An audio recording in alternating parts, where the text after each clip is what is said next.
Do you feel like you really struggle with actually feeling your emotions or even knowing what emotion you have? One of the challenges we have is we actually grew up without really learning about emotions. In fact, we call it emotional intelligence. So it was like happy, mad, sad, or glad. Those were kind of the main emotions that we had. And if it got any more complicated, what were we offered? A cookie or a sucker because, hey, don't show your emotion. Or if you start crying, what did you hear? Hey, I'm going to give you something to cry about, right? Okay, so my name is Dara Tomasson, and this is episode 191, True Emotions versus Pretend Emotion, How to Win with Emotions After All. And this is the Quilter's Coach podcast.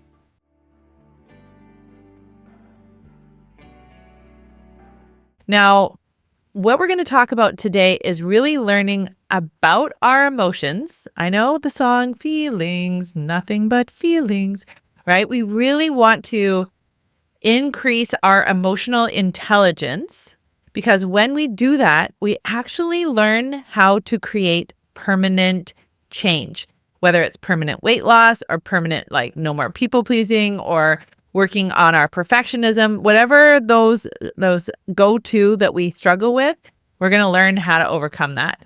And so my goal today in this podcast is to really dive into what emotions are. And then we have this crazy thing called indulgent emotions, which they're actually not real emotions. It's kind of like with food, right? We'll eat chocolate or we'll eat something and it will feel really good, but it actually isn't a true good feeling because it's something you're putting from the outside in. And the real true emotions, when we can truly feel that immersive, like actual emotion, is when it's the inside out. And so we're going to be diving deep into that. And so that you can now have this framework in your brain that will help you so much to create the kind of experience in your own life that will help you to understand, oh, no wonder I spent all this money on fabric, or no wonder I didn't get very much done today. Oh, no wonder I'm feeling a lot of resentment and I'm eating it late at night. Oh, no wonder this is happening. So now when you can have those no wonder moments, then you can have this clarity and you're not punching yourself in the face and having all that negative self-talk. So you can actually start moving the dial in your own life. And that is my goal. I have seen it with my clients. I do it with myself over and over, with my kids, with like all sorts of people. This is how we're going to create permanent change. So I want to, before I go deep into some tools and strategies on learning how to know what a real emotion is and actually what an emotion is in the first place, I'm going to share this client testimonial. So one of the, so this is actually a brand new member, and she came to a free training that I had, and it really resonated with her because as we were talking, she realized how often she was sabotaging herself. And so it was really fun to meet with her on a consult call or a curiosity call, discovery call. And she said, I finally said, this is what I want. I want a long arm. I want to buy this, that I want to make money from home. I want to serve people in this way. And she knew that she wasn't doing it. She was nervous. She had apprehension, which is normal anytime we do anything new. And so I have a long arm, a 6-module long arm class inside the membership. And she said, I need the emotional tools to overcome the self-sabotage and wasting a lot of time. And one of the things that she said was that she shows up for everyone else in her life, but she doesn't show up for herself. And that the free training that I gave really resonated, that if she really wants to have that internal change, she has to be willing to start looking in the mirror and seeing why she's not showing up. And I was so happy that she was able to go from listening to a podcast, that's actually how she found me, and then listened to a bunch of other podcasts that I was on. And then she came to the free training, and now she's in the membership. And now she's able to open up a whole world of possibilities. Sometimes I imagine, on Lion Witch in the Wardrobe, when the kids were playing hide and seek and they opened up that wardrobe and they thought they were just going to hide in the wardrobe, and then there was this whole new adventure. That is what my membership is like. It's opening up your life to opportunities and experiences you actually never thought were possible. So I was just so happy for her. And that is possible for you too. So if you want to get on one of those calls, 100%, just make sure you book, because they'll go quickly. All right. So an emotion, I'm going to use emotion and feeling interchangeably. And so the first thing I want to clarify is we have a sensation, like a feeling. So I'm holding a hot jar of cocoa. And so my fingers have the sensation, and sometimes we say feeling, of heat. Okay. But we're not talking about like the sensation in your fingers or your skin. It's the actual feeling inside. Now, an emotion or a feeling inside is just literally vibrations in our body. So hormones are like the little cars that drive around the body and tell us what's going on. They inform us. So if I see beautiful fabric, the hormones are like, oh, what is she doing? What is she doing? Oh, she sees beautiful fabric. She really loves that fabric. And so it sends the messages to my brain, and my brain says, I love that beautiful fabric. And then the hormones say, oh, well, what's going to be the response? Oh, that's so beautiful, right? I have like admiration. I have desire. I have all of these hormonal responses to the thought, this is beautiful fabric. Recently, I went to the thrift store and I found Liberty of London skirt. I knew it right away. As soon as I saw the skirt, I was like, that fabric is Liberty. I'm buying it. And I'm actually going to use it for fabric because the skirt's way too big. So we have all these receptors, the hormones, and they let us know. So now when we feel those feelings, they just vibrate through our body, and then we can just feel all of it. So if there's panic, our heart starts to beat, we sweat a little bit, we're really alert, and we're like, the adrenaline's rushing, and we're going to go. If it's like a new baby, we sometimes even will have like, I know might sound weird, but like I breastfed 5 babies. And so when I see babies, sometimes my breasts are like, remember when we fed those babies? That was so awesome. That was such a fun time of my life, right? So I'll even have like that feeling, that muscle memory or whatever that is, okay? So just so you know, that's a true emotion. Now, one of the struggles that I have working with my clients is I want you to imagine our neck so here's our brain, of course, and then we have our neck, and imagine all like a bunch of different straws all in our neck. So each straw is a different emotion. So there's shame, there's joy, there's curiosity, and our brain attaches to our body. So we know about the vagus nerve. If you don't, we have this thing called the vagus nerve, and that's where our sympathetic nervous system is attached to. So if we're nervous, we might have to pee a little bit more. We sweat, our hands are clammy because that's our nervous system, right? It's letting us know that we have some danger or we need to react in a certain way. And then along the vagus nerve, we also have the parasympathetic nervous system. So I think of like a parachute. It's like in our higher brain, slows everything down and we can think about our thinking. So this is all happening all the time. And we don't even really know that it's happening because it's just like operating as usual. Now, the more we can be aware of it, the more we can take advantage of how amazing this system is. Now, we have what's called indulgent or pretend or band-aid emotions. So what they're doing is their job is to kind of try to protect us, okay? Because we have what's called the motivational triad. How we're wired is to conserve energy, to seek pleasure, and to avoid pain. That's how humans have survived all this time. And so if we want to seek pleasure, then that means we're not going to like go and take care of all the hard things. Or if we want to conserve energy, it means we're not going to go have that difficult conversation with our mother-in-law. Or if it's conserve energy, seek pleasure and avoid pain. So in order for us to like protect us, we can go into these indulgent emotions. And I'm going to read them out for you. So there's overwhelm. And we know that when you're in overwhelm, it leads to inaction. So there's always something underneath overwhelm. It's like, what really is stopping us? And then we have worry. Worry is like a rocking chair. You're moving a lot, but you're not going anywhere. Okay. So if you get stuck in worry, you're not going to get to results. We have self-pity. So if you sit there in self-pity, you're actually not going to move forward. You're just going to stay in a rut.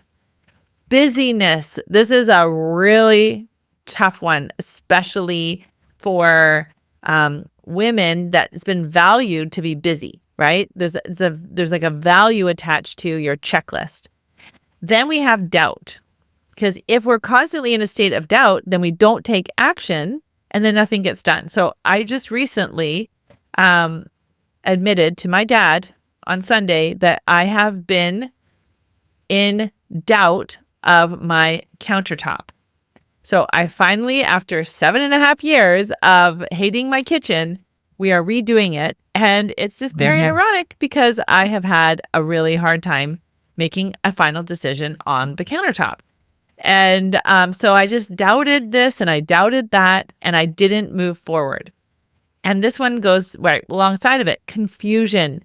Because, what color do I have? And do I use a matte quartz or do I do granite or and we can just stay in confusion all day, every day. All right.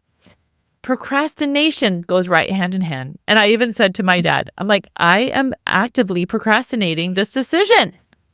And I'm allowing myself to stay in doubt and confusion. And I'm using busyness like, I have all these basketball games and I have to do all these things. And it just keeps me stuck. And then indecision. There you go. So we have overwhelm, worry, self-pity, busyness, doubt, confusion, procrastination, and indecision. So these emotions keeps us stuck in a spin cycle, and it's really hard to get out of them. Okay.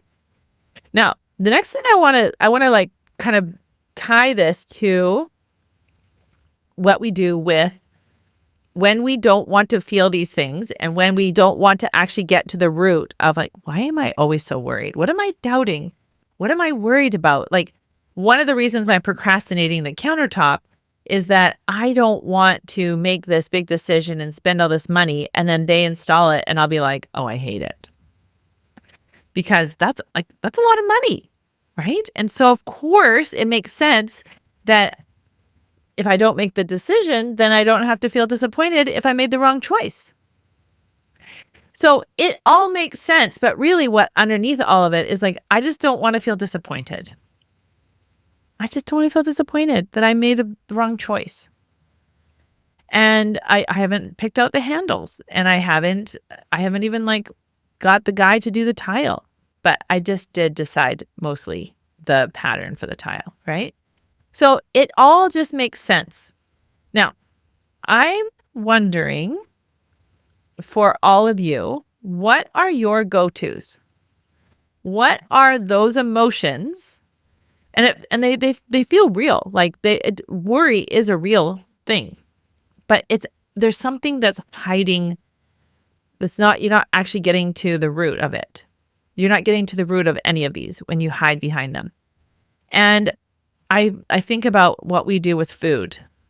So we can use food to hide from our brain. So if our brain has a lot of negative self-talk and we don't want to be in our brain, then eating food is a distraction, right? It's like indulgent. Also, think about sleep.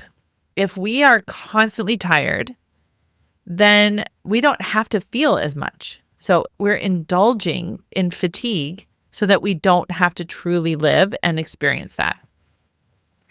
So I wanted to talk about how do you discover the other side of what you're hiding? So this is the activity I want to share with you for this podcast that's going to be really helpful. So now that you know what the indulgent emotions are, you can even put them on, I have them on the handout here, or you can write them all down: overwhelm, worry, self-pity, busyness, doubt, confusion, procrastination, indecision. So anytime that you are experiencing that, this is what I want you to do. I want to offer this to you. I want you to put your hand on your heart. And like Viktor Frankl says, we're going to take a pause. So you put your hand on your heart and you say, hey, and say your name, Dara. You are kind of spinning in overwhelm right now. Can you tell me about that? And imagine, those people who are watching my YouTube, I've got this cute little picture of me. And you're talking to like, an 8-year-old version of you. And you say, hey, what's going on, sweetie? I can see that you're like really worried. I can see that you're doubting yourself, or you're feeling confused, or I can see that you're procrastinating. I've asked you to go to bed a couple of times. What's going on? And so this is called the nice mom voice. So it's not like the naggy mom, like, what's wrong with you? How many times? No, we're not doing that. And we're not doing the like wet blanket mom of like, oh, that's okay. You can stay up late. If you don't want to go to bed, that's fine. Just sit with me. No, we're not doing that either.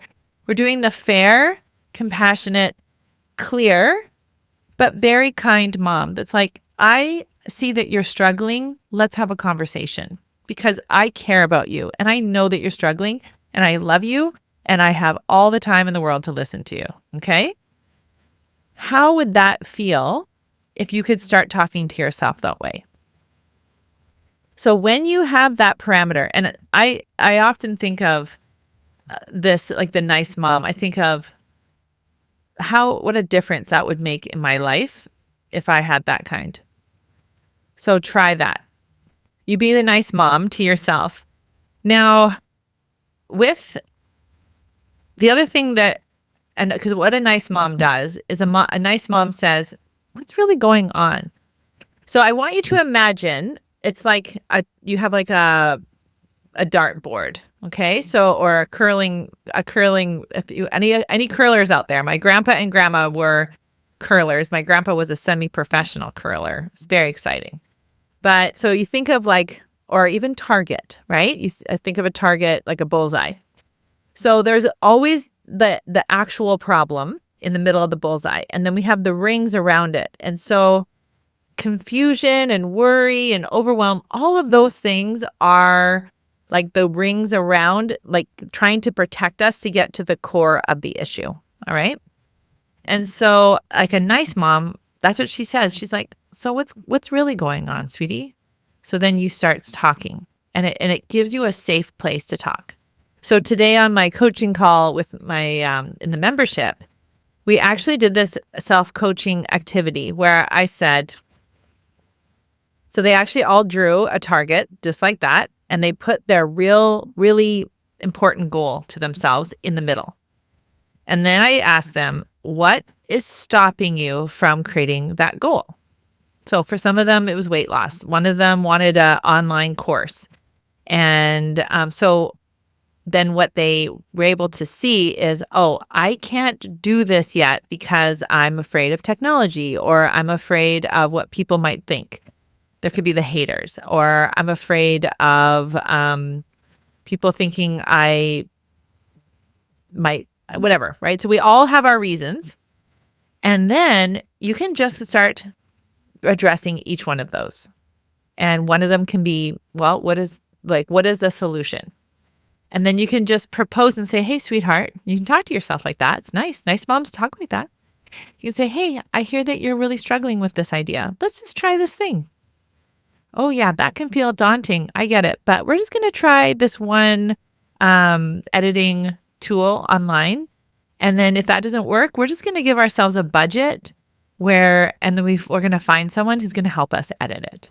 So now we can address that obstacle and we can come up with those strategies. And then we can say, hey, and tomorrow by 3:00, I'm going to follow up with you. How's that sound? And so that's what I want to offer to all of you. So as a life coach, I 100,000 billion% know that each one of us can solve any problem. We just need to have the amount of curiosity, commitment, and tools to work through those emotional obstacles that we don't always necessarily see.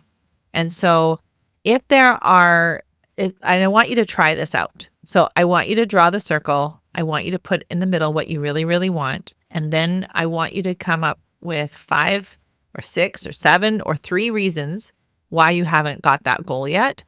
And then I want you to make a decision of, okay, I'm going to try this and I'm going to try this. And then I'm going to evaluate it. And maybe every day I evaluate, maybe every Friday, or maybe I get my own life coach or accountability partner, whatever that is. And because you're worth it.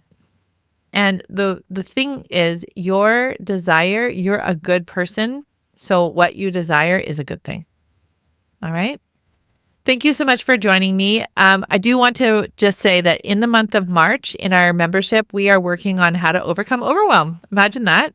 And how, and then in April, if you'd like to join us for April of 2025, we're looking at a toolbox to build the life your own way. And so we're going to create tools that will help us to be more resilient. So when things aren't going so great, and then how do we resolve conflict? So if that is something that you are ready to head on with in your life, come and join us. And if you have any questions whatsoever, please you can book a call with me and you can ask any questions. I'm here to help. Take care.